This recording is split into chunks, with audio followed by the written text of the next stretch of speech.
I think you're going to find there are a lot of people whose legal arguments aren't going to hold water because there will be no guns and tanks to back them up. Are you telling me then that the Bill of Rights, as you see it, according to the Constitution, is according to the Supreme Court, the way that they've been acting anyway, is that more just a list of suggestions? That's precisely what it is, because you can pick any amendment 1 through 10, with the possible exception of the third, quartering of soldiers. And I think that hasn't been violated since the war between the states. But you can take any of those 10 amendments, and I can prove to you through Supreme Court decisions and laws enacted by Congress that most of them don't even rise to the level of a suggestion. They're words on paper. They mean absolutely nothing in the hands of our modern federal judges and the people we have in Congress. See, you're much better off in any society to have good men administering bad laws, good God-fearing men administering bad laws, than bad men administering good laws. And we have a whole lot of the latter. Do we have propaganda today? Is that part of what the program is against the Christian people or the middle American people? Or what about the propaganda compared to this whole system of criminal justice system? Well, that's exactly what you have, because if you'll notice, like I mentioned in our first broadcast, the major media is the fourth arm of the federal government. They're our fourth branch of government. And any time that they tell you something or you see something in the major media, you have to ask yourself, who benefits? I'll give you an example. I've got a lady up in Kansas City, Missouri, whose son needs a heart transplant, and he's in federal prison up in Rochester. And he's going to die without this heart transplant. Now, she's been on several national TV programs, and she's been invited back. And I was wondering, why does the major media want to keep putting this thing in front of the public? And it finally dawned on me that the reason they want to do this is because what it does is it shows everyone else that look, we're the government, we can kill you if you feel like it, and there's nothing you can do about it.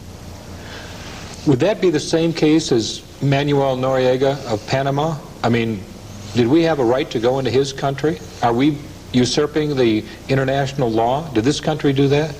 Well, actually, what we usurped was not only international law. There are laws going back for generations prohibiting that type of conduct that George Bush initiated. But more serious than that, one of the biggest problems they have with the Noriega case is that supposedly, now remember, Noriega was busted on an 11-count indictment, and of course he went through one of the rubber stamp grand juries that this nation is now famous for. And supposedly the Sixth Amendment guarantees that you will not be tried except in the district wherein the crime was committed. We don't have any federal courts in Panama. Of those 11 items on that indictment, at least 10 of them were for things that took place in Panama. You'll see drug indictments all over the place like that, in which somebody did something in Belize or Colombia or Argentina or wherever, and you're going to find that winds up on an American indictment. Well, that's why I call it the first 10 amendments, the Bill of Rights, I call them the list of suggestions, because it's quite obvious that Manuel Noriega was not tried in the district wherein the crime was committed. But it gets worse than that. Let's go back to the grand jury for just a second. Here's what happens. When you get a grand jury indictment these days, especially on a drug indictment like on Noriega's, innocent people are getting swept up on a regular basis, and the news media is actually helping perpetuate this by not exposing the grand jury corruption for what it is. Because what will happen, for example, let's say that you and I are we're talking on the telephone, and I say, John, I need a couple of boxes of cornflakes and a pair of pliers. Would you mind stopping by the store and picking it up for me? He said, not a problem, Mike, I'll be right there. So the next thing you know, you're on a drug indictment. You've been indicted in a drug conspiracy, and you're looking at 20 years, and you're behind bars waiting trial. And you wonder, how did this happen? It happens every day in this country, courtesy of our government agents. Here's the way it happened. A government agent, because the people on the grand jury don't know what they're doing or why they're doing it or how they're supposed to do it, goes in front of a grand jury and he says, based on my training and experience, 2 boxes of cornflakes is drug code for 2 kilos of cocaine, and a pair of pliers is drug code for a 38 special snub nose. So here are all these poor fools on the grand jury who don't know that their job is to investigate the investigator. And then, well, okay, I guess he's right. You know, he's got the experience. And bang, you got another indictment. And here's some guy that fell asleep on a couch in the wrong place at the wrong time. And I've seen cases like this, and the next thing you know, he's in Terminal Island or some federal prison doing 27 years. There's a friend of mine named Dave Nichols. That's exactly what happened to him. He fell asleep on a couch after performing an act of Christian charity for a guy that was on drugs, not knowing there was a methamphetamine lab in the garage. There had been no evidence of anything that he had done whatsoever. And when the narcs rolled in, they rolled him out, and the next thing he knew, he was doing 27 years down there at Terminal Island, because nobody on the grand jury, nobody in the petty jury knew what they were doing. His case was especially egregious in that the prosecutor, Nancy Simpson, would not allow the grand jury to even cross-examine her own witness, who was a cop. In other words, it's totally controlled. And the propaganda is what we're talking about here. That's what you've got. If they had one 60-minute segment on the corruption of the grand jury system in this country, the problem would be over with in 10 days. Well, you brought up a name to me before. I think the person's name was Swint. Jack Swint. And that's in your book, Brown's Lawsuit Cookbook. No, that's in Erwin Rommel. Oh, that's in Erwin Rommel. But tell me about that. Tell me about the this person by the name of Swint. What did he say? Was he a DEA agent himself, Michael Brown? No, he was an informer, and he was paid by the DEA. He got so much for everybody that he bagged. And in his affidavit that he sent to Congress, he made it quite clear that the DEA, the people running it, didn't care whether anybody was innocent or guilty. They just wanted skins to tack on the wall. And finally, when he'd had enough, he did this affidavit. An interesting part of this is that part of his affidavit, he pointed out that he had been sent to set up the crew of Miami Vice, the TV show. It was a very popular show, if you'll recall. Was that the one with Don Johnson? Right, yeah, Don Johnson, and I forget the other fellow's name. It was a very entertaining show, and they basically portrayed the federal narcotics agents for what they were, you know, a real bunch of stumble bums. And the DEA was so furious at this treatment they'd been getting at the hands of Miami Vice, what they did was they sent Jack Swint to invite all these people to a party on this yacht, which had been planted with drugs, and then the DEA was going to run in and bust everybody. And Swint wouldn't hold still for it, and they had pulled so much of this nonsense that finally he just said, hey, this has to stop, and he gave an affidavit in Nevada and sent it to Congress, and that's been 2 or 3 years, and as far as I know, the present Congress has done absolutely nothing to stop the nonsense. Well, tell us a little bit more further about Mr. Swint, because if I'm not mistaken, when he actually made a statement, a long statement along these lines, that he was an undercover and that he had actually solicited people to break the law himself so that the DEA and other government agencies could prosecute them. Could that possibly be true in this country? Well, see, the reason I didn't address that a minute ago is because it's not only true.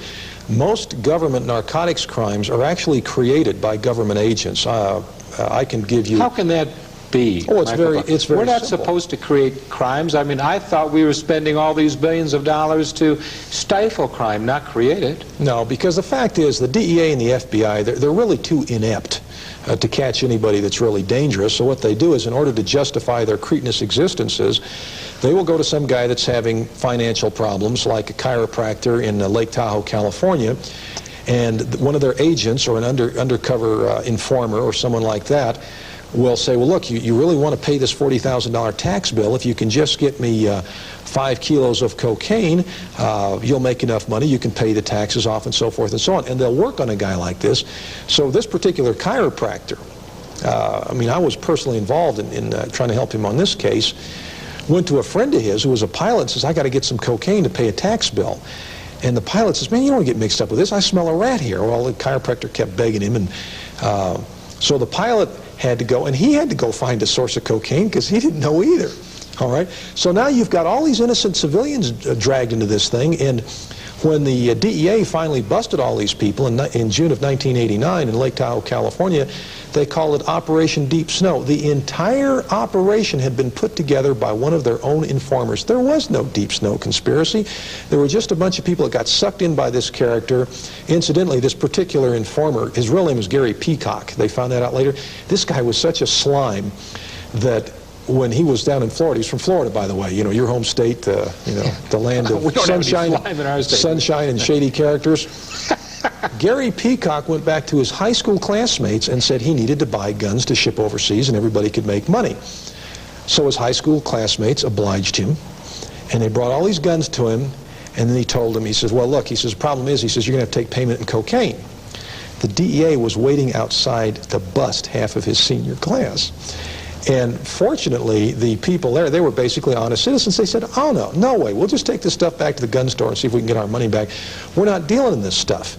If they had been dumb enough to go for that, Gary Peacock would have manufactured another crime.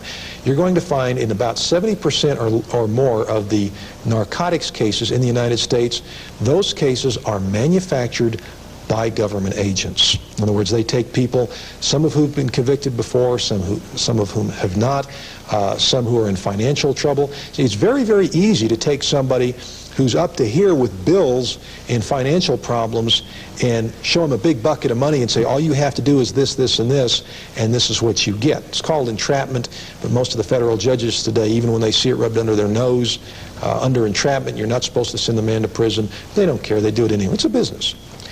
And is that what our government has come to? Is that what the criminal justice system has come to? And it certainly is different than from scriptural law, isn't it, Michael Brown? Yes, which is what you're going to get in any man-made legal system, because any man-made legal system will be scripturally incorrect. Are you telling me that there's a system, a legal system, over our man-made system? Yes. And what is that, Michael Brown? That's this whole series, Deuteronomy, God's law. It's the law. If we don't follow it, we pay the consequences. And ladies and gentlemen, that seems to be it. We are suffering the consequences. We have the consequences of the fact that we've been initiating and we've been part of man's law. And we should be thinking about God's law. You know, there's a political correctness today in the land. And that seems to be probably the most deleterious thing that's ever happened to our society. And yet, what we really need and what we really want and what we really should have is the scripturally correct justice system. We'll be back with Michael H. Brown after these important, politically, no, but scripturally correct words. Extraordinary is the word for the Erwin Rommel School of Law by Michael H. Brown. If you are fed up with the corrupt legal system and want to know exactly how to deal with it, this book will teach you what you need to know. This is the only book of its type ever written that teaches you how to apply God's law and military tactics. To order, you call 1-800-466-7959, extension 1143.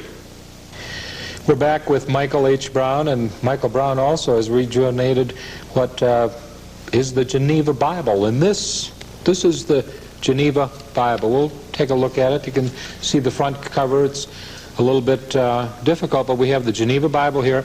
And there's a big difference in this Bible and any other Bible. You see on the side the margin notes.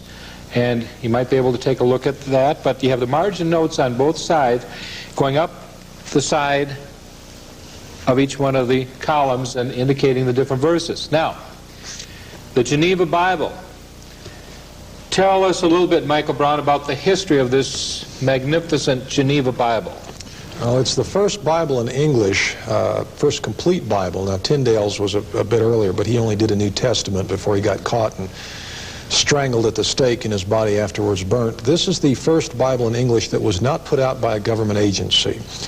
It was translated by John Calvin, John Knox, Walter Whittingham, many of the leaders of the Reformation in Geneva, and I'm not going to call it Geneva, Switzerland, because Geneva was not part of the Swiss Confederation until 1815. A lot of the Marian exiles, when Bloody Mary was executing everybody in England for being Protestant when she wanted to jerk them back to being Catholics, it was annotated. The marginal notes that you just pointed out to people, those marginal notes were authored by John Calvin, John Knox, and the leaders of the Reformation. If you want to see the difference in what the Protestant religion was in 1560 until 1644, when this book finally went out of production, and the Protestant religion today, all you have to do is compare marginal notes, because you'll see it's night and day. It's not the same thing. What very few people today are aware of is this Bible was the reason the King James was printed, and what fewer people are aware yet is that King James I A lot of these church people think, oh, he was a wonderful person because he printed a Bible. Well, the Puritans used the Geneva or Breeches Bible. It's also known as a Breeches Bible because that's used instead of aprons in Genesis when Adam and Eve were covering themselves. This particular Bible upset King James no end because it had doctrines and notes in there he disagreed with. Now, James I was not a saint. In fact, he was a sadistic homosexual. And I realized that a lot of people say, oh, he couldn't have been, that awful. Well, in fact, the history books are full of the kind of nonsense he pulled. He'd go to witchcraft trials in Scotland when he was the King of Scotland before he became King of Scotland and Ireland. And he would suggest new tortures to the examiners to use on helpless old women. One which Barbara Napier was acquitted, and King James, he was James VI of Scotland then, called the jury back into session and let them know he was very displeased with them until they dutifully returned a guilty verdict. He was very fond of young boys, and my authority for this, now I know a lot of people are thinking, oh, this Brownie's a jerk, he's slamming King James because that's not the Bible he manufactures, blah, blah, blah. The Puritans looked at the King James as a government issue publication, and if you want the proof that King James I of England, who wanted a Bible put out with no marginal notes, in other words, he didn't want any of this explained to anybody, that he is everything I said he was, go to A Child's History of England, chapter 13, and will say everything I'm saying. The difference is the fellow who wrote it had a lot more credibility than I've got. His name was Charles Dickens. And I would suggest anybody that doubts what I'm saying, go read Dickens' book. Don't take my word for it. Take Charles Dickens' word for it. Now let's talk about the history, because we have different Bibles. You mentioned the Tyndale Bible before, and of course he was burned at the stake or something. That's correct. Okay. And now, but there's one thing that I want to go over. There's a woman by the name of Hutcheson, if I'm not mistaken.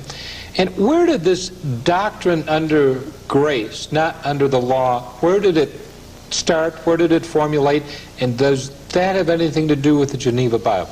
It has everything to do with the Geneva Bible. In the 17th century, in August of 1634, Anne Marbury Hutchinson landed in the Massachusetts Bay Colony, and she started what is now known as the Antinomian Controversy, from a Latin word meaning a real or apparent conflict in the laws. This doctrine that God's law was put away at the crucifixion did not arise at the 10th chapter of Acts, like a lot of modern preachers say, because they haven't studied their history. It actually arose on this continent with this woman at that date. Now, after about a year and a half of this preaching of hers, her doctrine is that once you're under grace, you're no longer under the law. Now, the Puritans knew better, with the exception of the dietary laws, which for some strange reason they couldn't get that one figured out. But they knew that God's laws applied to government and crime and everything else. So they had relatively peaceful, prosperous societies once they got past the first winter or two of almost starving to death. Anne Hutchinson, and there was another fellow named John Wheelwright. He was a minister. They had meetings in their homes until finally they were run out of the Massachusetts Bay Colony. And when I got to checking back in the history books, what I found is that Mrs. Hutchinson's father was a Church of England minister. Now, keep in mind, the Church of England was why we have a First Amendment. Congress shall make no law establishing a religion. Because in England, if you didn't belong to the Church of England, you had to keep your mouth shut. You weren't allowed to preach unless you had a license, and you had to belong to that particular church. Well, the Puritans didn't go for that at all, and eventually what happened was England erupted into civil war in 1642, which, of course, they won by 1649. And the Puritans in this country, as I said, they knew better. See, what they understood about this book that's been lost for 3.5 centuries. Now, here's an irony. You can go through the Bible like the 90th Psalm, where David is saying, well, 1,000 years are as a day in your sight, and that sort of thing. The 6 days in Genesis are actually ages. In other words, you cannot translate day literally. If you go to Revelation 11, verse 3, and they talk about the two witnesses. Now remember, the Geneva Bible, the Bible of the Puritans, was the Bible of the law keepers. The King James, the ones that the Anglicans, the Church of England, your later major Protestant denominations that preached that God's law was put away. Now, are you telling me that the Puritans wouldn't touch a King James Bible? not with a 10-foot pole. In fact, as late as 1636, James I, his own ministers, this is 10 years after he died, were still using the Geneva so they could preach out of the marginal notes until an order came down from his son, Charles I, that they were not to use the Geneva or breach his Bible. The fact is, again, the King James at the time was considered a government-issue publication by the Puritans, and at the time people understood that the King James was the Bible of the people who thought they were under grace, that is, the law breakers, and the Geneva or breaches Bible was the Bible of the law keepers. And to show you how far we've slid, there are millions upon millions of King James Bibles in the world today. As far as these Bibles that have been printed, both by myself and the University of Wisconsin Press, there are fewer than 5,000 that have been printed in this century. In other words, law keepers are a really rare thing in this society. What the Puritans understood, and I think our people are going to understand very quickly, is the two witnesses referred to in Revelation 11, verse 3, are simply, as Uriah Smith, the fellow who founded the Seventh-day Adventist Church, understood when he wrote his book, Daniel and the Revelation, in the 19th century, are simply the Old and New Testaments. Those are the two witnesses, and they have been dead for 3.5 days, or you could say, if you wanted to extrapolate a day for 100 years, 3.5 centuries. The Bible of the Law Keepers went out of production in 1644. If you count 3.5 days or 350 years forward, you wind up with 1994. Now again, I could be all wet. I mean, this is just a supposition on my part. Perhaps this is the year that the people in the United States turn back to God's laws and realize they haven't been put away after all, and that's when the two witnesses will get up on their feet and basically just blow everything from before them. Now, there's been times in the past where we've gone back to God's law, and there was the bubonic plague. Tell us a little bit about that. Well, the bubonic plague, see, the reformers thought that the Catholic Church was mighty Babylon, but it wasn't, because up until the time of the Protestant Reformation, there were many, many times that the Catholic Church used Scripture to solve a problem. For example, the bubonic plague. Some fleas on some rats got the credit for it, but actually what happened is that it got so bad the priests got to studying the Old Testament and said, look, you know, we're doing something wrong here. They got to the sanitary laws, I believe it's Deuteronomy 23, verse 13, or vice versa. I can't give 23:13. Okay, I can't give it to you off the top of my head. Whereas when you take a dump, you have to cover it with a shovel. Well, up until then, what was happening is everybody was taking chamber pots, dumping it out in the street. Some guy come walking through with his boots, sit down at the table at his home, take his boots off, lick his thumb, and the next thing you know, he had the bubonic plague. And when the priests started making them do God's law as far as their sanitation went, the bubonic plague came to a screeching halt. That's all there was to it. The Catholic Church is also the church that prohibited usury in the Middle Ages, which is a subject we don't even have time to get into in this particular broadcast. Well, let's just one final quick statement, if we would, Mr. Brown. Let's talk about the separation of church and state, because that's part of that first Bill of Rights, too, that you were talking about. Tell us a little bit about that. There is no such thing as a separation of church and state in the Bill of Rights. That's a judicial doctrine.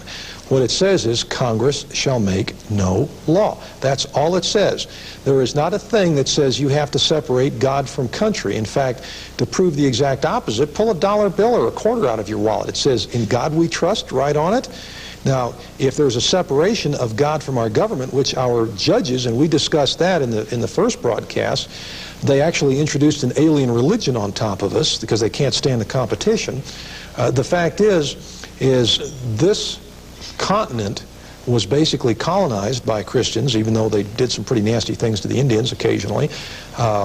And whether the people that govern us like it or not, it's still a Christian nation. They're about to find out probably in some very unpleasant fashions that what they've tried to put over on us isn't going to work. Well, there may be, according to some of the justices in this country, there may be a separation of church and state, but there's no separation of our country and God. And that is what the law, Deuteronomy, it's the law.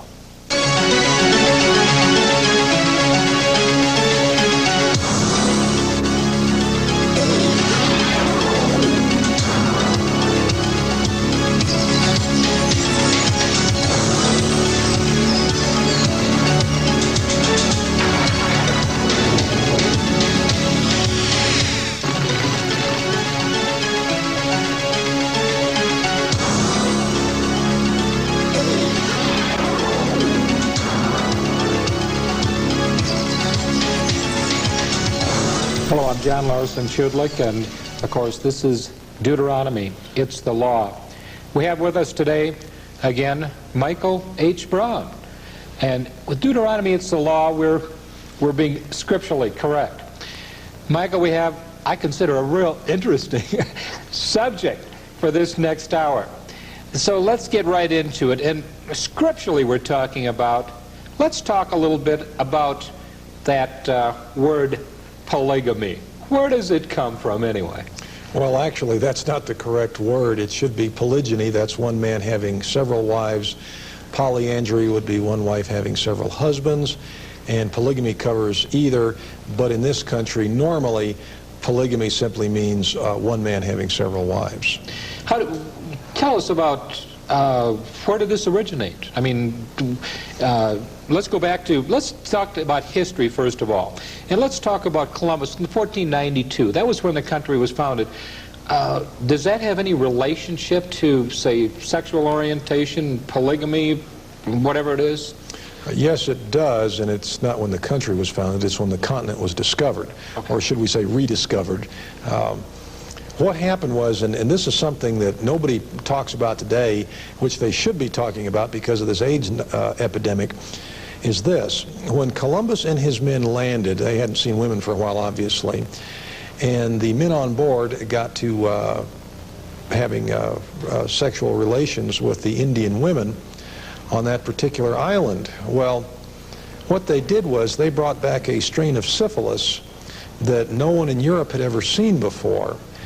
And the Bible forbids various types of sexual misconduct, and it doesn't forbid what a lot of people think it forbids, which we'll get into directly. But this is just sort of a word of caution to start this with. This idea that everybody can just lay down with everybody else and have a good time, the Playboy philosophy, or what you want to call it. They had that in Europe in the 15th century, the late 15th century, and the end result of this was that just a handful of men introduced this strain of syphilis into the brothels in Spain. And by 1495, we're talking less than 36 months, the number of people who died from this strain of venereal disease exceeded 10 million. In other words, when you break God's laws, you're going to be punished for it. Now, where I think this that we need to address here is that this idea of one man could only have one wife did not originate in the Bible. There are two places that it did originate, neither one of which was scriptural. The first and the most obvious one was that up until about the late 4th century, the Vikings were polygamous, many of the kings of Europe were. It was sort of the natural order of things, and the Roman Catholic Church... Well, when they were polygamous, did this enhance their civilization, their society? Well, I don't know if you could call what the Vikings had a civilization, but the fact is that everybody in Europe was terrified of them, not only because they were so warlike, but because there were so many of them. Fact is the Vikings not only stole silverware, they stole blondes, brunettes, redheads. I mean, they literally stole women to augment their own supplies, and because of this practice of there being more of them than anything else, they had a tendency to overrun everything they came across, just through sheer numbers. Okay, we go from Columbus, and then you say Columbus brought back from what we call America now, from the Indians. Was it innate in the Indians, the syphilis? Because No, I don't really think so. If you read Professor Howard Zinn's book, A People's History of the United States, I think the Indians were basically getting even with Columbus and his men, because when you actually follow the whole history of this continent out, and if you get into the history of Hispaniola, within 50 years of the time Columbus and his men landed, they had exterminated 500,000 Indians, putting them to work in cotton fields and gold mines, basically just made slaves out of them.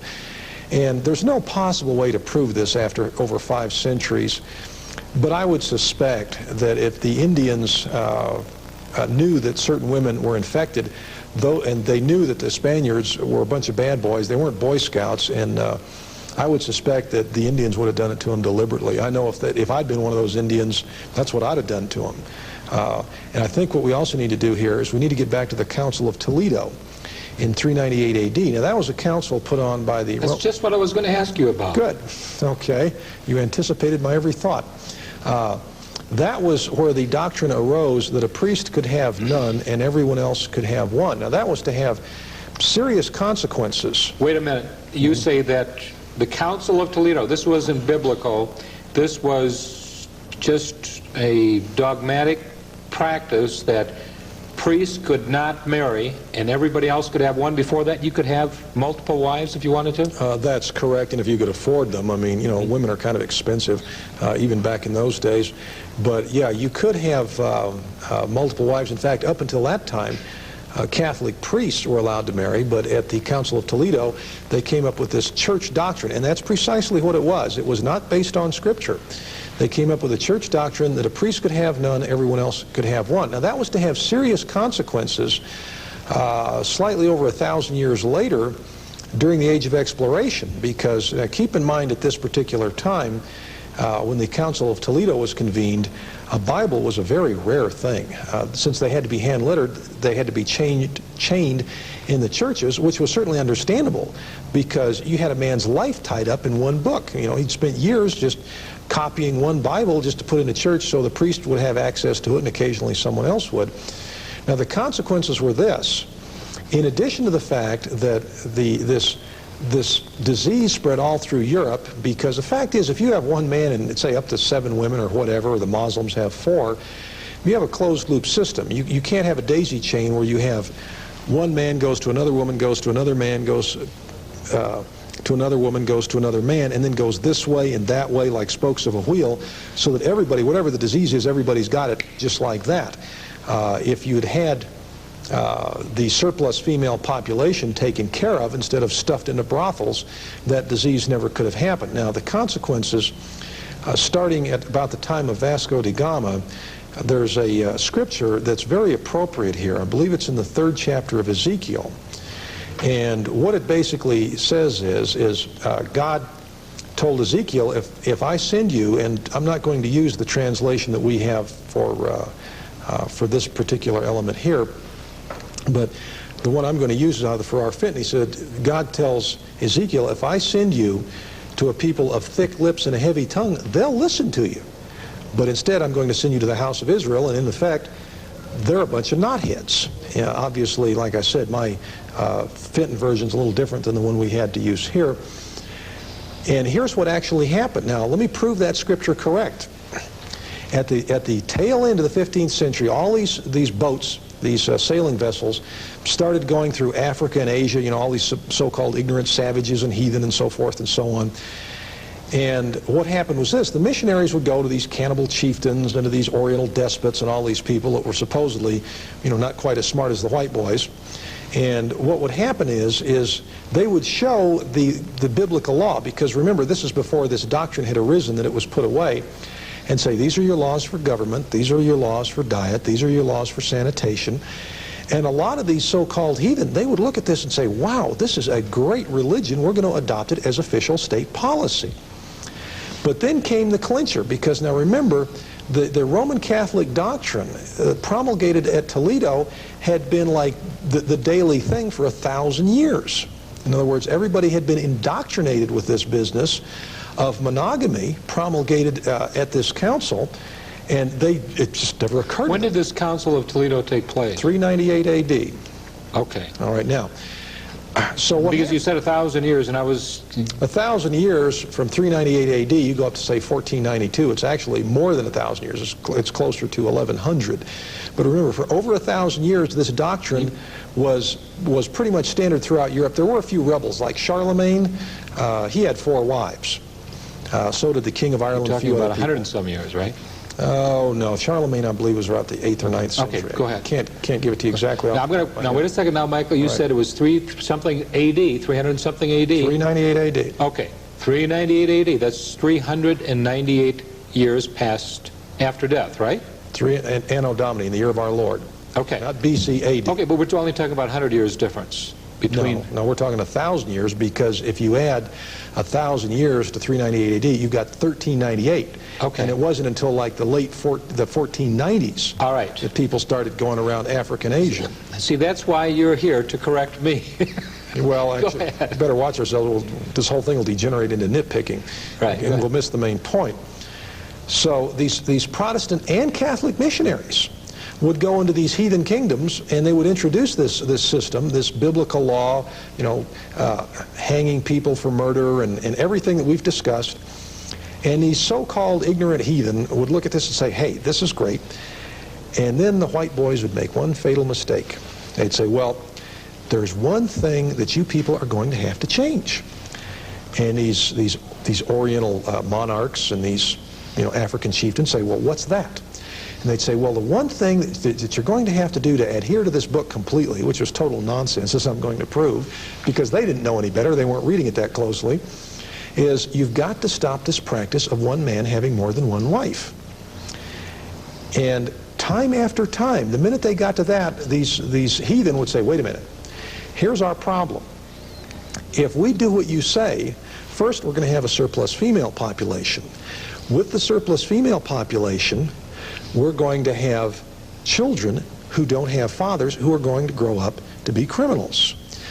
We are going to have prostitution, which means we are also going to have the spread of disease. We won't be able to care for widows and orphans the way we have up till now. And time after time, what would happen is these so-called ignorant heathen would tell the missionaries, look, everything you brought up till now was great, but what you're telling us would destroy our entire social fabric. In case nobody's noticed it, that's one of the problems wrong in our society today with a 50% divorce rate. And in effect, these heathen would tell the Christian missionaries, look, why don't you white boys take your religion and get the hell out of here? And that's why Christianity, as we know it, or as we understand it, never got a foothold in either Africa or Asia, and hasn't. And I'm talking about a serious foothold for the last 5 centuries. Okay, we finally found that one out. But what about leprosy? And you were talking before about syphilis, and were there other venereal diseases that could have been stopped if you had, say, a polygamous type of population? Absolutely, because, see, and here's something else people have lost sight of, and I have to cover this fairly quickly. The King James Bible, the New Testament, was basically plagiarized from William Tyndale's 1525 New Testament. You'll see it by simply comparing the language in both versions to the language that was used on the street at that time. The language used in the King James is not from 1611, it's from 1525. Now, prior to 1530, now remember, the Bible mentions leprosy in several places, but leprosy, as the Oxford English Dictionary will point out to you, prior to 1530, leprosy was not known as what we call today Hansen's disease. It was venereal disease. And when Christ tells people to have leprosy, go and sin no more, that's basically what he was saying is, you know, quit whoring around, you know, behave yourselves. I never looked at it that way. It's exactly biblical, what he said. Well, precisely. I mean, it's the gospel truth, if you'll forgive a horrible pun. I will. But what about this Tyndale, and what about the King James Bible? Go ahead. Continue on that. Well, that's basically all that I had to say about it, is just the fact that the language used in the King James New Testament is the language of 1525, not of 1611, because the King James actually was not a translation. It was more of a plagiarization. They had 54 so-called scholars, and they made 27,000 errors between them.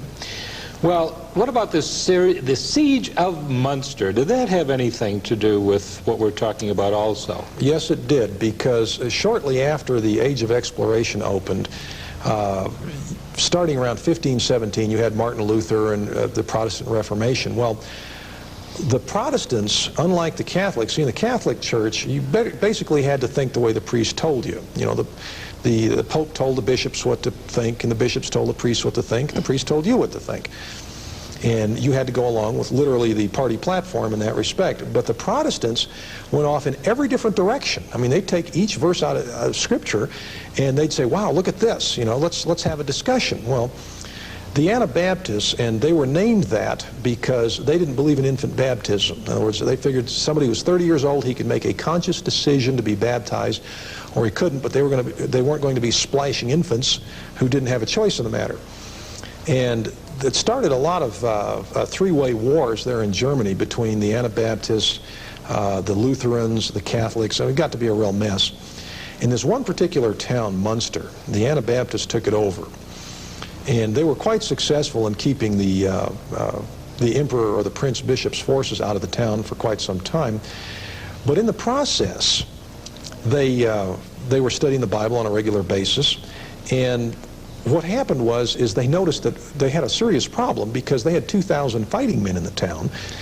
Well, yeah. Michael, we're going to wait. Hold on, if you would, just a minute. Sure. We've got 2,000 fighting men in the town. I'm anxious to see how many women there are in this town, but you say before that the Pope told the priest what to do, the priest told the parishioners what to do, and I'm wondering if you have 4 or 5 wives, which one tells you what to do? We're going to be back in just a few minutes with Michael H. Brown on this very interesting subject.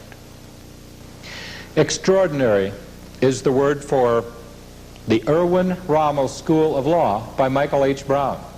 If you are fed up with the corrupt legal system and want to know exactly how to deal with it, this book will teach you what you need to know. This is the only book of its type ever written that teaches you how to apply God's law and military tactics. To order, you call 1-800-466-7959, extension 1143. Hi, we're back with Deuteronomy, It's the Law. We're with Michael H. Brown. And the last statement that Michael Brown, if I remember correctly, said there was 2,000 men in this town of Munster, Germany. How many women were there? And explain the situation, please. There were approximately 6,000 women.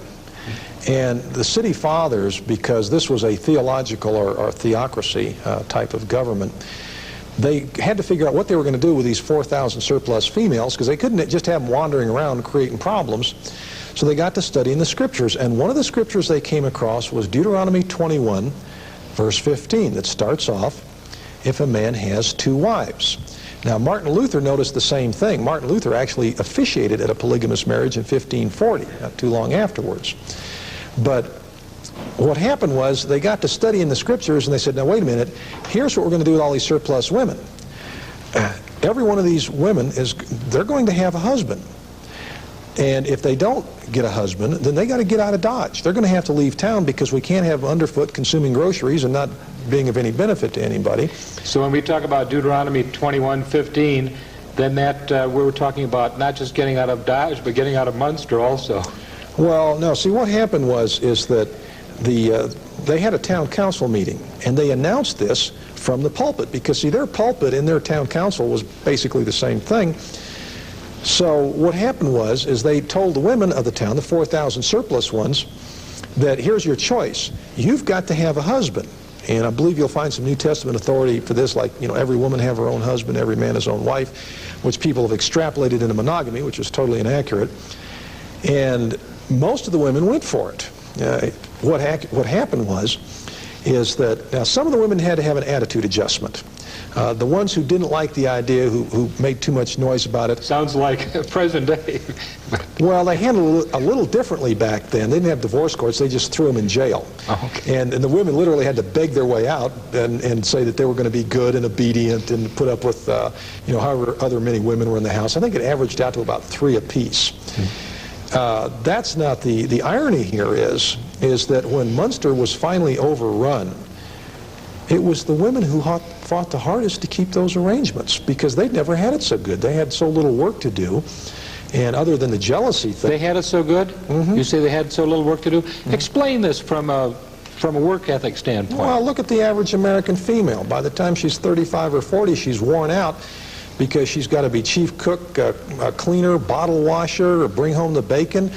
Raise 2 or 3 or 4 children? And that's correct. The fact is that the average American female is a serf, and they don't even recognize it. And rather than taking God's way out, which is saying, hey, I'm tired of all this housework. I'm tired of we don't have enough money. Let's tell the husband, hey, bring a couple more women in here, and you can use them, but I'm going to work them. And see, that's scriptural. But in this society, the funny part is that if you do that, you're totally socially unacceptable. On the other hand, if you simply want to marry a woman, divorce her, abandon the kids you have by her, marry another one, and so forth and so on, that's okay. In other words, you can be a rotating polygamist here in the United States, and that's all right. But if you try to put 3 under the same roof, you'll become a social pariah. And anyway, what happened in Munster is that the illustration I was simply trying to make is that the women were the ones, though they bucked at it at first once they got used to the idea, and they realized that they didn't have to do anywhere near as much work as they had before. Life was much easier for them. They were the ones who fought the hardest. Well, I guess if you have 3 women and 1 man, if the man's out there working, if you have one of the women staying home taking care of the house and maybe one having a child or so, third one can be on a golf course and you can just rotate and you can golf every third day. No, that's not the way it works. If you want to get into the economics of the situation. Let's talk about that because, yeah, what are the economics? Because why would you have, say, monogamy, and why would you have different types of polygamy? Well, let's go back before the Council of Toledo to where monogamy as a doctrine originated. See, the Roman Catholic Church made it a doctrine for the Roman Catholic Church. So we're talking, roughly again, Mike, let's go back. We're talking in that 4th century period, AD. That's, before that, you could have as many wives as you want to, theoretically, practically. Well, there were a couple of exceptions because the doctrine of monogamy didn't originate with the Council of Toledo. That's only where the Catholic Church made it mandatory. The original doctrine of monogamy originated in Babylon, prior to the time of Nebuchadnezzar. Now, there was a real good reason for this, and I'll use this as an illustration to show you, because the idea of having 7 wives is not so that you can have a good time in the shower. Though, obviously, everybody that's looking at this broadcast thinking, I know what those guys want, I know what they're thinking. But that's not it, because a family is an economic unit. And if you'll notice that when a man and woman divorce, they almost always, their standard of living in both cases goes right in the toilet. Families, large families who stick together, who work together, normally prosper. Well, let's use a hypothetical example here so I can illustrate my point, and you'll understand why at Babylon, the same place they originated or invented usury, the idea of loaning money at interest, to where you can loan me $10, I have to pay back 11, and you haven't had to work for that 11th dollar. In other words, you're basically a parasite, which is the way our whole banking industry operates. And keep in mind that there are a lot of people, I believe your friend Eustace Mullins is one of them, who recognizes that most things that are done in the United States are done to benefit the banks or the banking industry or the bankers. In other words, they literally run us. They own the oil company stock, they own the automobile industry. Now, let me show you. Now, are you going to tell me that usury and monogamy were made for one another? Absolutely. They go hand in hand. And let me illustrate my point in case your viewers haven't snapped to this. They shouldn't feel bad, because it took me 12 years to figure it out, and I'm not even the one who figured it out. It was my wife. We were one Sunday morning, we were watching the tree rats at the back of our house jump from limb to limb. And she turned to me and she said, you think maybe this whole monogamy thing's got something to do with the banks? And we got to kicking it back and forth, and here's what we came up with. Let's take a hypothetical example. Let's say one of your viewers is a 25-year-old auto mechanic. And let's say he brings home, his take-home pay is, say, $500 a week.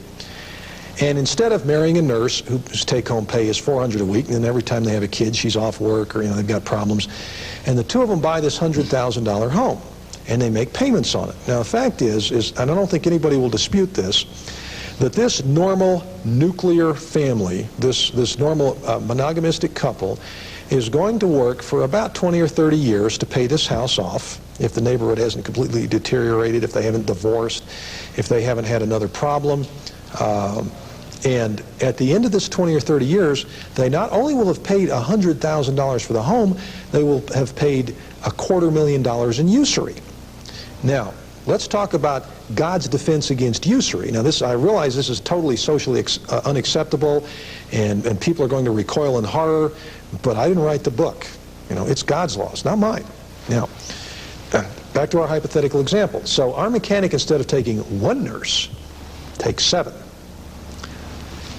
And he enters into a contract with them, and I realize everybody thinks, well, it's against the law. I can show you how to get around that. Go ahead. Okay. I'm more interested in this. All right. All right. Now, let's say he's got these 7 women. So he decides, because he's the head of this family, this economic unit, that 2 of these women are going to stay home and clean the house and have children or whatever it is that they want to do, and these other 5 nurses are going to rotate. In other words, like every 3 or 4 years, one of these girls gets to take off, and she doesn't have to work. and she can clean house or have a kid or whatever she wants to do. Now, but let's just take the basics here. We've got 7 women who are, say, skilled nursing professionals, and I don't believe that it's inappropriate to say that these women would each have a take-home income of $400 a week, correct? Mm-hmm. We have 5 of them. Now, we also have the man of the house who's a mechanic who has a take-home income of $500 a week, and I believe I'm lowballing here. Now, that gives us an income in this one household. Now, we've got our $100,000 home here, and we've got to make payments, but the difference is that we've got $2,500 a week coming into this household, but I don't think anybody would dispute it with me that these people, as far as the house payments, the utilities, obviously you're going to use a lot more hot water than just one couple. Your vehicle expenses are going to be more severe, but they're not going to be astronomical. You can buy food in bulk. In other words, would you, John Shudlick, agree with me that this group of 8 people could live comfortably on $1,500 a week? I believe so. I really think so, because 2 can live cheaper than 1, and obviously 7 can live rather cheaply also. Right. Now, but that leaves us $1,000 a week in disposable income, doesn't it?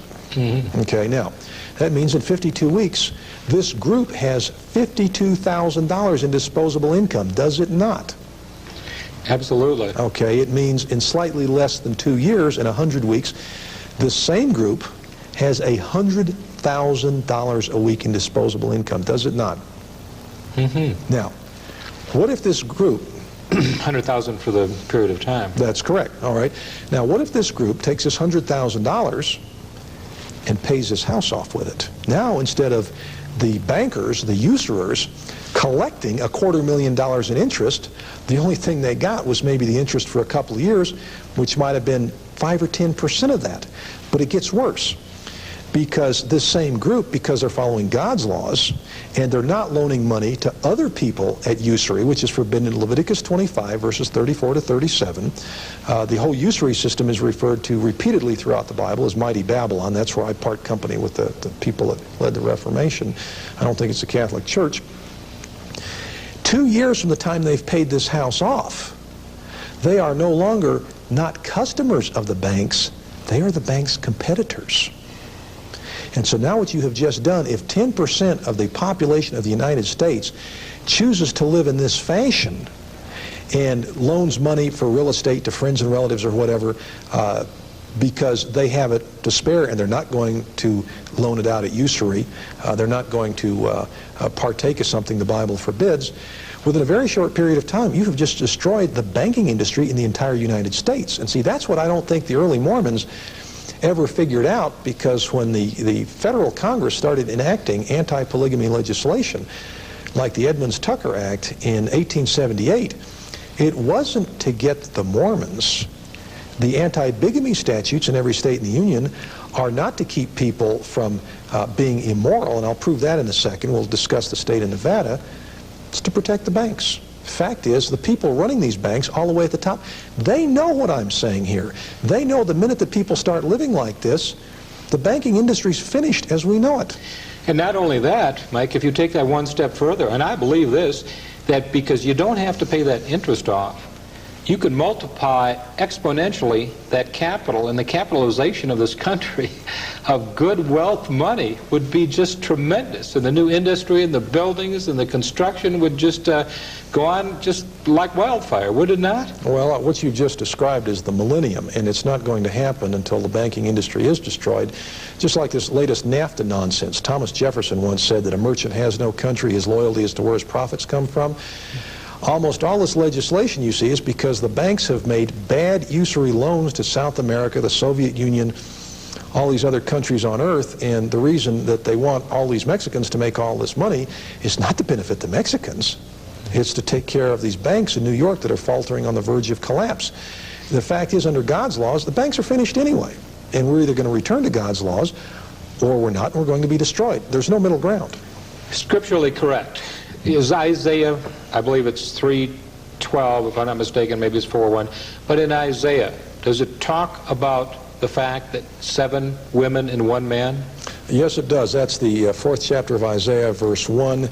in that day, 7 women will take hold of one man and say that they'll feed themselves, they'll clothe themselves, they just want their disgrace taken away. Now, the word reproach is used in the older King James, and what it means is when a woman is disgraced or she has reproach, it means she doesn't have any children. In other words, what these 7 women are saying, hey, you know, we'll carry our share of the load here, just let us have some children by you so that, you know, we won't be held up to ridicule. See, today we have this socially acceptable thing of, well, you know, a woman wants to keep her figure, she doesn't want to have kids. I got news for a lot of these people. When you have children, what you're doing is you're breeding your own retirement program. And if you have no retirement program other than what you're trusting in as far as the federal government goes, you're going to have a real problem, because this government is as financially bankrupt as it is morally. So we found out, as far as polygamy, and you mentioned the 2 words. One was for women with more men and vice versa, man with more women. But what was that word again you used, Michael? Polygyny or polyandry. Polygyny or polyandry. Right. So we look at polygyny or polyandry from the scriptural aspect, and we've now taken a look at the economic aspect. What about from a lawful situation? How can you, is this country going to allow this type of polygamy in the United States of America or international? Let's take a look at international. Is there polygamy anyplace else? Well, of course, in Saudi Arabia and all the Muslim countries, under the Muslim law, you're allowed up to 4. But to answer your earlier question about is it lawful in the United States, it has been since 1948. And very few people know that, including the Mormons, who think that they can't go back to it until the federal government makes it lawful. And here's how it's lawful. There are actually several different ways. The first time I came across it, it was in the National Law Journal. There was a guy writing on contract law, and he said, what happens if a guy from India goes into California, he has 2 wives, and he dies without leaving a will? How does the court settle it? Well, you know, everybody looks at it as, well, first woman gets it all because we don't allow that other stuff here. Second woman gets nothing. That's not true. There's a case out of the Third Circuit Court of Appeals in Los Angeles from 1948. Here's what happened. A fellow named Dalip Singh Burr, he was from India. He had married 2 women in the Punjab province of India when polygamy was still legal in that country. And then the 3 of them had moved over to this country. And he died in 1948, leaving about $2,500, which in that day and age would have bought you about, you know, maybe 2 or 3 new cars. And it was a considerable sum for that era. And so the 2 women went to court to settle his estate, and the judge, who was a woman, said, well, okay, which one of you ladies married this character first? And number 1 said, I did. So the judge turned to number 2 and said, okay, number 1 gets it all, and you get zipped, because we don't allow that kind of behavior in this country. So number 2 appealed it to the Third Circuit. It was a state court, and in one of the most brilliant pieces of legal reasoning I've ever seen, and keep in mind, I've been in these law books for 20 years, the appellate court judges said, wait a minute, the lower court is wrong, we're going to reverse this for this reason. Under international law, which has been true since before the time of the Roman Empire, if parties to a contract reside where that type of contract is legal, and then they then remove to another area or another country where that contract is illegal, the host country must accept, under international law, the contract that was entered into where it was legal, and so they split the money right down the middle. Fact is if you could find a judge, and see, the law in this is a lot fairer than most people imagine. If you found a judge that said, yeah, that's right, you could literally fly 4 women over to Saudi Arabia, you know, the tourist industry over there would love you, sign contracts with all 4 of them, fly back here, and under international law, those contracts would have to be valid. Now, a lot of times you'll run into courts that'll say, well, that's a subterfuge, and they'll throw it out and so forth and so on. Let's take it a couple of steps further. Let me give you a real live example from Utah from about 1970, 1972. There was a girl there that moved in with a married man, and she knew he was married, and he wasn't divorced.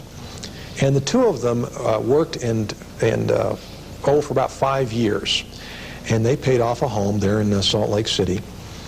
And nothing was in her name, not the car, not the house, not the utilities, not the telephone, not anything. But she trusted this guy as far as you know, him dealing straight up with her and so forth and so on. At the end of the 5 years, when the house was paid off, He threw her out in the street. He said, hey, he says, you don't have any rights. He says, I'm a married man and you knew it. And you don't get anything. You know, the house is mine. So she took him to court. And a Utah state judge says, look, he says, I don't care what your sleeping arrangements were. He said, but the courts exist to address equity. In other words, you have to have fair dealing. And this judge said, this woman spent 5 years of her life and paid for half this house. Half of it's hers, period. In other words, the courts will tend to enforce contracts, even though they may have been a little questionable, if the people weren't dealing on an even keel. Now let's take another. So it was a financial arrangement anyway. I mean, that's what the courts are saying. That's what a family is an economic unit. And until people understand that, see, this marriage and divorce thing, a lot of marriages fall apart for two reasons. It's either the other woman, well, the other woman's decent, bring her home, you know, park her in an extra bedroom, and you don't have to worry about competition because she's on the same team, or financial problems. Well, now, Michael, yeah. I had a judge in Miami tell me one time that over 90% of the cases that came to him for divorce were there because of financial reasons, nothing else. That's correct, and the reason they're there because of financial reasons, and this is the subject of an entire series of videotapes, is because people don't understand God's laws on work and money, the Puritan work ethic, whatever you find to do it with all your might, as you find in Ecclesiastes. They don't understand that, and then when they get into a financial jackpot, they further don't understand that when you take an economic unit that's weak to begin with and you split it in half, it's going to be even weaker. What you'll find is, yeah, the judge is correct. 90% of them are over financial problems. But when the family splits up, the financial problems get even worse. They don't get any better. On the other hand, if you have a family, and I've seen them out in Utah. I lived out in Utah for 5 years, and I used to drive past some of these palatial estates. In fact, my wife Lonnie went to get some drapes from a woman named Daisy once. Now, Daisy was like part of a collection of 5. And we had a real nice home up on the benches. I had a business there. I manufactured the Old Fish carburetor. And we were doing fairly well. We had a 4,000 square foot house. It was a white 2-story colonial with the columns in a nice neighborhood and all that. And it was Lonnie's dream house. And Daisy did our drapes. She went over to Daisy's house, came back shaking her head. She says, Mike, she said, this is my dream house. She says, but next to Daisy's, it's a dog house. Well, see, what a lot of those people in Utah understand, and they're very quiet about it. You can go up in the mountains, up in Cottonwood Canyon, and you see some of these palatial estates. They understand that a family's an economic unit, and they all pull together. It's just like the example I used of the mechanic and the 7 nurses. Now, you know, extrapolate that to people our age that have been living like that for the last 30 years. You're going to find a tremendous number of them are multimillionaires. They're just very quiet about it. Wow. What about, I suppose, you know, if you're out on a ship, I suppose you could have a captain marry you to 2 or 3 people also? Well, that's an interesting question, because one of the things that I would very dearly love to test in a court case is, see, all your anti-bigamy statutes are state statutes. Once you get into international waters, which statute applies? In other words, if a captain of a ship marries you to 7 different women, is that going to be held up in court or not? I don't think anyone has ever tried that. And while we're at it, let me address the state anti-bigamy statutes. Now, here's the hilarious part of it. We're not going to Nevada, are we? Not yet. No, we'll go. Nevada's the next trip. Okay. Now, I want to address the state anti-bigamy statutes, which we have in every state in the union.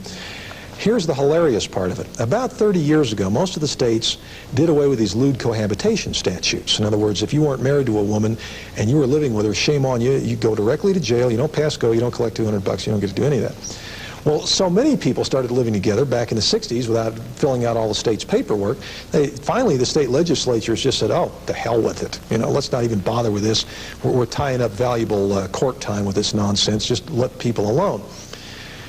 Well, in almost any state in the union, you can live with 2 or 3 or 7 women or whatever.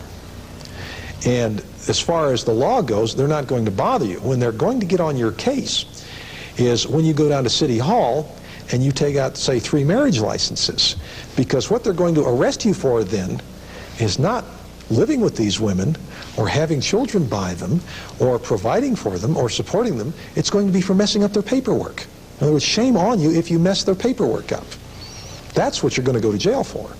Not for the actual activity, but for filling out the wrong forms. So we've covered the scriptural aspect of polygamy and the economic aspect and now the legal or the law aspect. What about the social mores? Whose responsibility is this family, this non-nuclear family, Michael Brown?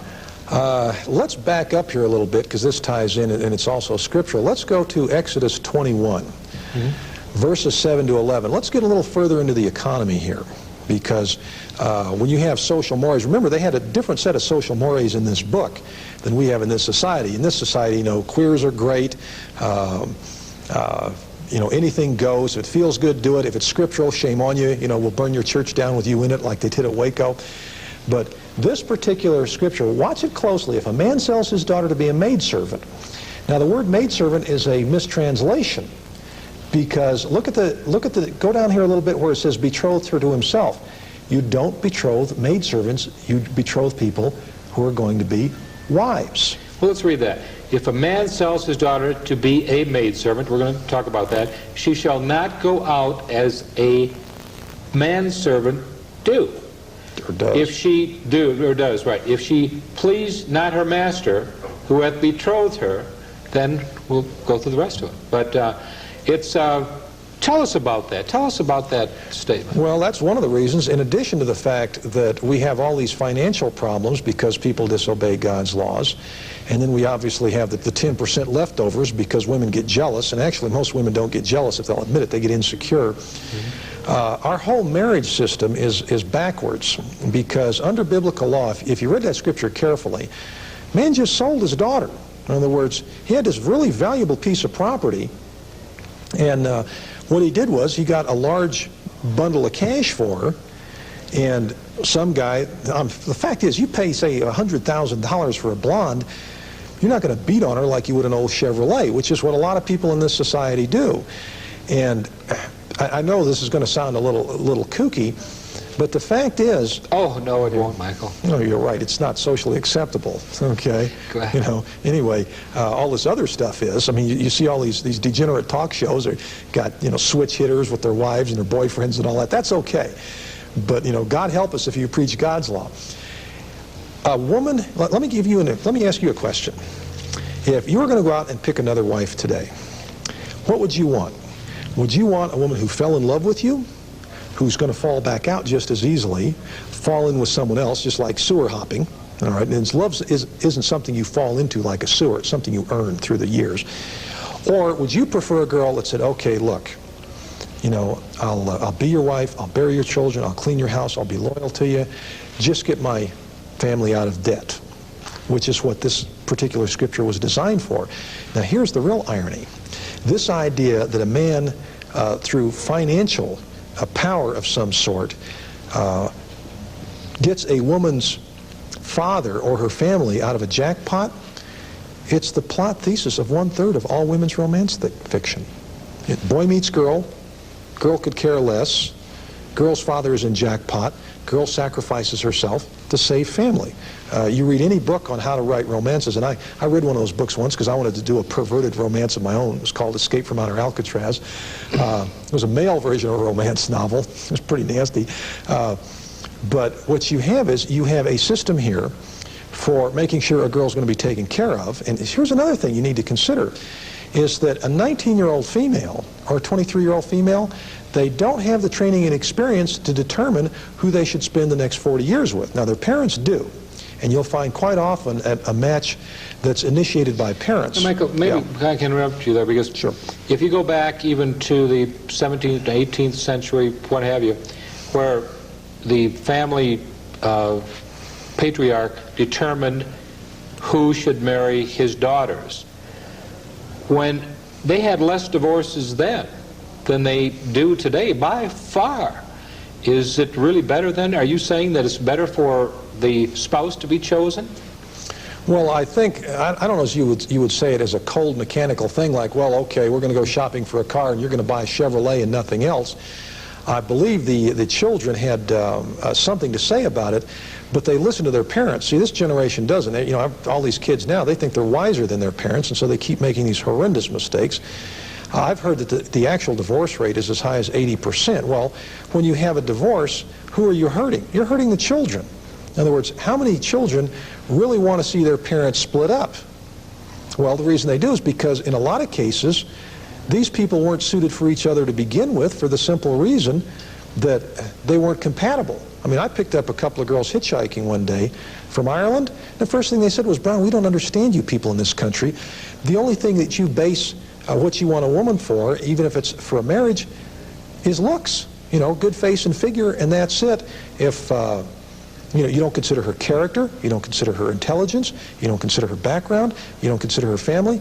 And in many places in Europe, they still do that, and their divorce rate is far, far lower than ours. You know, the fact is the average American male today, when he goes out to select a woman he's going to supposedly spend the next 20 to 50 years with, he's in the national beauty contest for vacuum heads.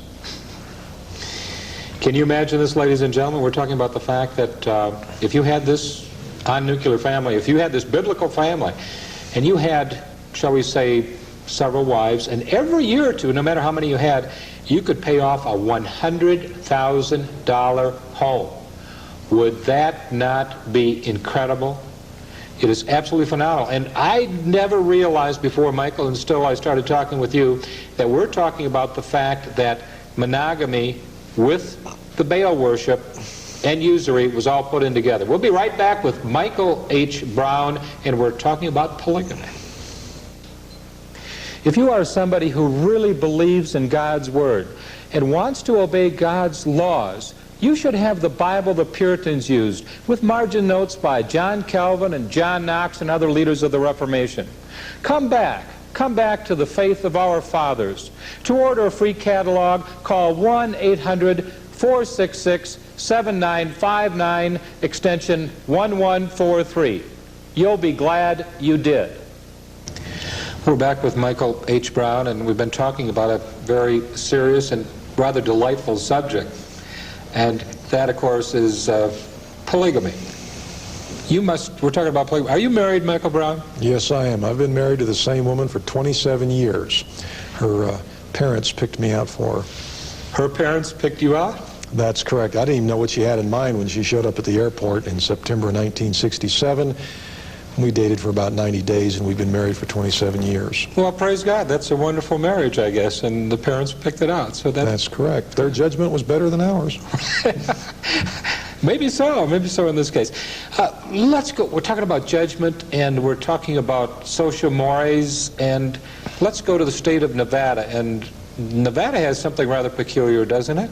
Yes, it does. Nevada is the only state in the Union that has legalized prostitution in 13 out of 16 counties. The other 49 states, it's against the law.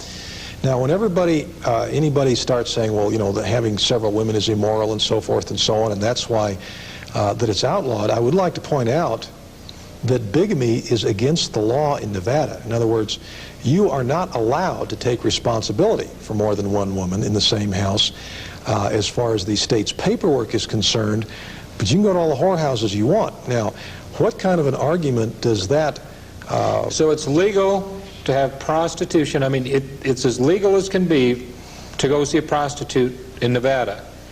But you can't have two women living in your same house under bigamy relationships. Well, polygamy relationships. Up until recently, that actually was true. There was a book written by a girl out in Utah called In My Father's House, and she was raised in a polygamous family. And the police actually used to go around and arrest people for practicing polygamy while allowing the whorehouses to flourish. And in fact, some of the women that were in these situations, when the police had come around, they'd say, well, you know, is this a polygamous arrangement? And women just look and say, no, I'm a prostitute. Get out of here. And see, what that does is that shows you that the law is not designed to protect public morals, because if it were, the fact is that one man living with three women and taking responsibility for them, no matter how you slice it, number one, it's scriptural. Number two, it's a whole lot more moral than putting some girl out there in the Mustang Ranch or someplace like that and letting her lie down with 10 or 15 guys a day. I mean, the fact is that the suicide rate among prostitutes is higher than any other occupation. I mean, you know, no woman wants to feel like a public toilet. And that's what you're going to have when you have legislatures and social mores that say, well, all right, you can't have more than one woman under your roof because that's really tacky. But if you want to throw one out and get another one in, throw that one out and get another one in. If you want to go to a brothel in Nevada, that's all okay. The fact is that the state of Nevada basically proves my point that none of the state anti-bigamy statutes are to protect public morals. They're to protect the banks. To protect the banks. So let's go back again, and what about the children too? I mean, what about the abandoned kids? I mean, is that part of this whole scenario that we're talking about, Michael Brown? Well, absolutely. We have a national epidemic of latchkey kids, and that's the very point that all the people in Africa and Asia tried to make when the missionaries told them that they had to give up this practice of using their surplus women for extra wives instead of turning them out on the street. What we have, see, when you have a child that is raised without a father, there's a real good possibility what you're raising or what you're turning loose there, because the child has no guidance, is one of tomorrow's future criminals. I mean, look at all this business they're having nowadays about kids with guns and so forth and so on. Well, that's a natural outgrowth of the fact that you don't have children who have parents to guide them. You have maybe a mother who's going to work 9 to 5. She doesn't have time for the kids. Time she gets home, kids have done whatever they wanted. She doesn't have time to provide for them properly. She doesn't have time to teach them anything. Well, wait a second. We're talking about latchkey children also now. So hypothetically, if you had a man with 2 or 3 wives, all the children of all the wives were going to probably be taken care of by at least one of those 3 women, aren't they not? Well, I'll tell you what. You'll notice the amount of juvenile delinquency in polygamous communities, Bluffdale, Utah being one. In fact, you can go in that town and they don't broadcast it, but more than half the houses in that town have 2 or more kitchens. So each wife gets her own kitchen. And whenever you find a polygamous community, you're going to find that the incident of juvenile delinquency and that sort of thing is way, way under the national average, because those kids are supervised, they're disciplined, they're trained. You just can't let children run. Apparently there's always an adult around to take care of them and guide them and give them direction. Obviously. So maybe that's the answer to our crime problem is having multi-wife or multi-wife families. That might be it. Well, it's one of the answers. It's not the answer. Fact is that if you want to go to the crime problem, if everybody was carrying a gun, fewer people would misbehave themselves. You know, you have more murders in New York City than you do in any town in Florida, for the simple reason in Florida people can carry guns, get permits. In New York they can't. So people are a little more likely to be apprehensive about somebody shooting them than someone they know is unarmed. See, all of God's laws, whether it's polygamy, whether it's the criminal laws on capital offenses, rape, murder, kidnapping, and the capital offense, as we mentioned earlier, includes homosexual activity. All these laws were designed not because God wanted to amuse himself. They were designed for our benefit. And when we don't follow them, we wind up reaping the consequences. You sow the wind, you reap the whirlwind. When we turn our backs on God's laws, and there's a very good part of the Bible, Leviticus 26, starting about verse 14, up until verse 14, God said, okay, I'm going to do this for you, I'm going to do that for you if you follow my laws. But then starting about verse 14, he basically starts telling us he's going to spread our corpses across the land like dung if we don't shape up and start obeying his laws. And polygamy is only one of those laws. In fact, if you go back to Exodus 21, verses 7 to 11, and you read it carefully in the King James, unfortunately the version you brought with you, and this is the issue that I take with most Bibles printed in the 20th century, is not an accurate translation in that regard, in that the person who supposedly did the translating did not translate the words. He translated half words, half personal opinion. The King James, the meaning is much more clear. You don't betroth maidservants to yourself. And in the Farrar Fenton, which is one of my favorites, it's a 1903 version. One man spent half a century, from 1853 to 1903, doing this. What he says is you cannot diminish, if you add a third to these, you cannot diminish your food, clothing, or conjugal rights.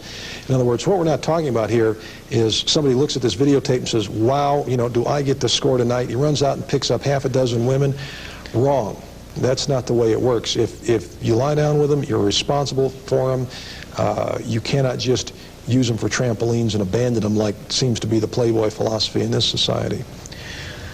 Okay, let's take a look at what a woman, a biblical lady, a biblical woman, a biblical person is, and that's in the book of Ruth. I guess that would be the epitome of all womanhood, would it not? What does the book of Ruth say about this subject and how a woman should act? Well, the book of Ruth is a study on its own. It's been misunderstood for centuries. Ruth was a widow. Her husband's name was Mahlon, M-A-H-L-O-N. Under the Hebrew law, if a widow had a husband who died without leaving issue, then the duty of the next of kin was to raise up a child to the name of the dead. Now keep in mind what this fellow's name was. If you go all the way to the 4th chapter of Ruth, and it's only 4 chapters, but you can learn a ton out of it. The child that Ruth supposedly had was named Obed, but in the 3rd chapter, Boaz, her husband, had said that you have to raise up a child to the name of the dead. Well, the name of the dead was Mahlon, wasn't Obed. So either Boaz disobeyed the law, or as a lady in Washington, D.C. once pointed out to me, and when I checked her out, I found out she was correct. She said, Brown, she said, Boaz had both those women. That child was not Ruth's, it was Naomi's. Because, and you can find the proof of this in Numbers 36, verse 8, because this whole thing had to do with a real estate transaction, even though, and I admit I'm getting a bit off track here. When you bought a piece of real estate that stayed in the tribe, you had to take whatever women came with it. Well, this piece of real estate had 2 women that come with it. Ruth, when she went to Boaz, in fact, this is a whole study in itself, because it shows what women are really looking for, and this is probably the crux of any normal adult male that looks at this and his tongue hangs out like your necktie and said, hey, this lifestyle is for me. Well, there are only 2 things that women are really looking for. It's not romance, lollipops and rainbows, hearts and flowers. It's strength and responsibility. Well, if you go to the 2nd chapter of Ruth, what you find is Boaz was dropping extra sheaves of barley and things like that, letting her know she was going to be taken care of. So by the time you get to the 3rd chapter and she walks in on the barn, if you read that in the Hebrew, where it says she uncovers his feet, doesn't say that in Hebrew, it says uncovers his waist. I tell you right now, she was not changing his socks. And when she said, throw your cloak over me, that's an ancient Hebrew idiomatic expression meaning, marry me, I'm your wife. When she came back the next morning, and you'll see this in the Geneva marginal notes, where Naomi asked Ruth, who art thou, my daughter? Well, I never understood that until I read the marginal note in the Geneva. And what Naomi was asking is, has this marriage been consummated? And, or, in modern English, are you now Mrs. Boaz? See, back then they didn't fill out all the forms at City Hall like we do nowadays. It was a much simpler procedure. Michael, maybe you can kind of tie this all in together. See if you can tell me the good and the bad, and if there is any ugly part of this thing that we call polygamy. Well, I don't think that anything is perfect, but it's simply God's law. It's in Deuteronomy 21, verse 15. It's the law. And I think that all the people out there have to understand is that what women are looking for, contrary to what's coming down in this in our movies and magazines and that sort of thing, is simply responsibility and strength. There are 3 types of strength: mental, physical, and financial, and that's all there is to it. Mental, physical, and financial strength. Thank you for being with us, Mr. Michael Brown. Thanks for having me.